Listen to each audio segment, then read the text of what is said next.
Ticket sir LB Nagar. LB నగరా 60. ఇదిగోండి sir 500. Change లేదా? లేదు సార్. ఓ పని చేస్తాను, టికెట్ మీద 4.40 బ్యాలెన్స్ అని రాశాను. దిగేటప్పుడు అడుగు, చేంజ్ ఇస్తాను. సరే సార్. ఎల్బీ నగర్. ఓ ఏదో మర్చిపోయినబ్బా.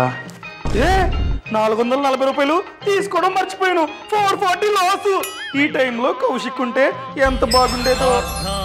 కౌశిక్ నువ్వు నేను విన్నాను. ఇది టీఎస్ఆర్టీసీ, ఇది ఏపీఎస్ఆర్టీసీ టోల్ ఫ్రీ నంబర్. వీళ్ళకి వెంటనే కాల్ చేసి జరిగిందంతా చెప్పు. వెంటనే వాళ్ళైతే టికెట్ మీద ఉన్నటువంటి COND కోడ్ అని చెప్పుంటుంది, ఆ కోడ్ ని అడుగుతారు. సో ఆ నంబర్ ని వాళ్ళకి చెప్తే వాళ్ళు సిస్టమ్ లో ఆ కోడ్ ని ఎంటర్ చేసుకుంటారు. వెంటనే వాళ్ళకి కండక్టర్ నంబర్ కనిపిస్తుంది, ఆ నంబర్ ని మీకు చెప్తారు, ఫోన్ నంబర్ ని. సో వెంటనే కండక్టర్ కి కాల్ చేసి ఇలా జరిగింది, డబ్బులు రిఫండ్ ఇవ్వండి అని చెప్తే అయినా 99% నీ డబ్బుని UPI చేస్తాడనమాట.